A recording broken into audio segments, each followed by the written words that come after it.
Sucesso profissional passa quase que inevitavelmente pela educação. Lá no distante século XX, a receita quase garantida era um diploma, um emprego, uma carteira assinada, um crachá da empresa, um ramal na mesa da firma. Pronto, sua vida estava ganha, mas o mundo mudou. Está muito mais volátil. A pandemia contribuiu ainda mais para tornar esse cenário complexo. Como eu posso me preparar para um futuro tão incerto? Querendo ou não, vamos precisar repensar o conceito de educação. A educação é a base de tudo, nós sabemos, mas precisa mudar. Mas como? Prazer carnal.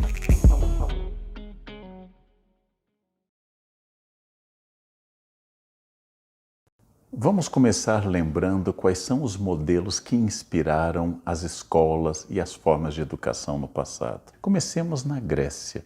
Os gregos, especialmente em Atenas no período clássico, tinham uma educação limitada aos homens livres atenienses, mas era uma educação que poderia ser através de uma conversa em um banquete. Poderia ser em uma conversa andando, poderia ser na academia ou no liceu, para usar as expressões de Platão ou de Aristóteles, mas havia um ideal formativo, a chamada paideia.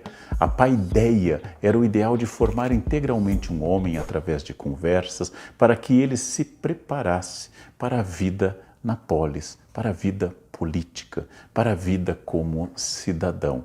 Não havia a escola formal que nós conhecemos hoje, não havia necessidade de diplomas, mas um cidadão bem formado, ele iria ao teatro, ele participaria de conversas inteligentes, seria capaz de discutir política. Isso era o ideal do homem grego, livre, capaz de gerenciar sua vida sob a perspectiva da paideia. Vamos avançar um pouco e veremos no fim do século XVIII e durante o século XIX dois modelos que dialogam de forma muito próxima, o chamado modelo prussiano e o chamado modelo francês. Apesar das diferenças, ambos privilegiam a disciplina. Não é à toa que a escola vai adotar uniformes, a escola vai adotar sirenes, sinetas, sinos. A escola vai adotar hierarquia, vai classificar as pessoas de acordo com o rendimento. A escola deveria preparar, na visão prussiana e depois na francesa, bons soldados, bons operários e cidadãos ordeiros. A escola privilegiava a fila, a ordem, a chamada, a disciplina. A escola pensava que deveria existir uma formação moral que tornasse as pessoas aptas à submissão ao Estado, à regra da fábrica ou à disciplina do exército. E a escola fez isto. Muitas vezes foi louvado que a vitória dos alemães na Guerra Franco-Prussiana estava ligada ao mestre-escola alemão. Ou seja, se dizia que a derrota francesa em 1870, na Guerra Franco-Prussiana, tinha nascido da maior adaptação dos alunos alemães à disciplina. E isto acabou sendo um incentivo a que mais países imitassem a disciplina alemã ou a este imenso conteúdo francês que deveria dar uma pincelada de civilização e possibilitar a esse aluno conhecer o que formava o cidadão francês e, por extensão, europeu em pleno momento do imperialismo. Não é à toa que Foucault vai falar dessas instituições modeladoras. Foucault aproximou o hospital psiquiátrico, a prisão e a escola, nas suas normas disciplinares, na constituição de modelos, na constituição de regras, instituições que modelam o ser e preparam de forma autoritária para que ele se submeta à vida, ou que pune de forma autoritária. A escola do século XIX, muito criticada por vários pedagogos críticos e filósofos, é a escola da disciplina, é a escola da palmatória, é a escola do estudo repetitivo, saber de cor, saber par cœur, como se diz em francês, de coração, sede da memória. Repetir, escrever bem de acordo com normas gramaticais, ser sempre disponível às autoridades, saber viver em silêncio, formar filas, um aluno absolutamente disciplinado e muitas vezes um aluno apto então a servir a pátria nas guerras mundiais, a servir aos donos de empresas como funcionário ou ser um cidadão capaz de andar na rua em plena disciplina, cumprindo ordens, cumprindo regras e jamais se afastando deste mundo modelador que Foucault tentou denunciar. Tecnologia e educação. Nós sabemos que a tecnologia sempre existiu. Quando o romano pega seu stilicon, seu pequeno pedaço de madeira ou metal, e escreve sobre uma tabuinha revestida de cera, ele está usando um tipo de tecnologia. Quando o egípcio está pintando sobre um papiro, ele está usando um tipo de tecnologia. O que ocorreu a partir do século XIX e XX foi uma aceleração dessa tecnologia. E muitas vezes a tecnologia se tornou tão associada ao digital que algumas pessoas acharam que ela seria a solução de uma boa educação. Desde a década de 1930, a IBM conseguiu uma tecnologia para corrigir cartões de múltipla escolha.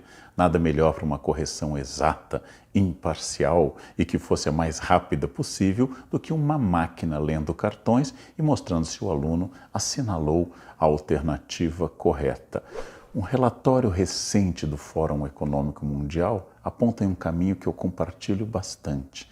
Não adianta eu introduzir a mais avançada tecnologia, não adianta eu colocar na sala de aula laboratórios de engenharia mecatrônica, robótica, inteligência artificial, computadores de último tipo, se eu não treinar pessoas, especificamente professores e professoras, para esse exercício humano da educação. Então, antes de eu pensar na conexão 5G de um ambiente escolar, eu tenho que pensar no treinamento humano dos seres humanos que vão lidar com os alunos humanos. Eu tenho que pensar em mudanças de cabeça, em mudanças de atitudes, em novos conceitos de educação e resgatar talvez lá da velha paideia grega, resgatar um conceito de humano e de formação integral. Sim, computadores, inteligência artificial, algoritmos, escolas as mais tecnológicas possíveis como ferramentas para o que é central,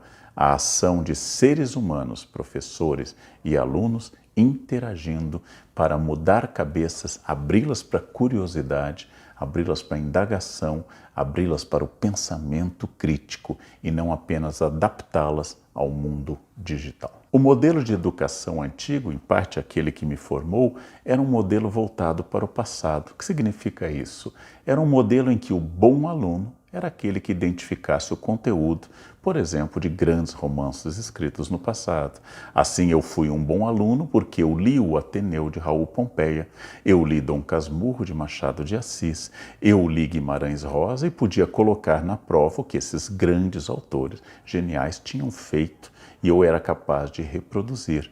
Olhando para o quadro A Morte de Sócrates, eu era capaz de identificar o autor, Davi, qual era o conteúdo e por que ele havia representado daquela forma.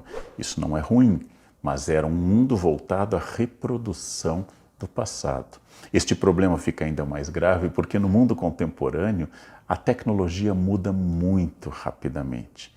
E se ainda o Ateneu ou Dom Casmurro são grandes obras, se Grande Sertão Veredas ainda é uma obra de referência, eu tenho que cada vez mais estimular no meu aluno a capacidade dele filtrar, selecionar e se adaptar a novas tecnologias e novas informações. Eu estou educando no presente. Meu aluno pertence ao presente, mas eu não posso prepará-lo apenas para reproduzir o passado. Não posso prepará-lo apenas para trazer e resgatar o legado do que foi feito.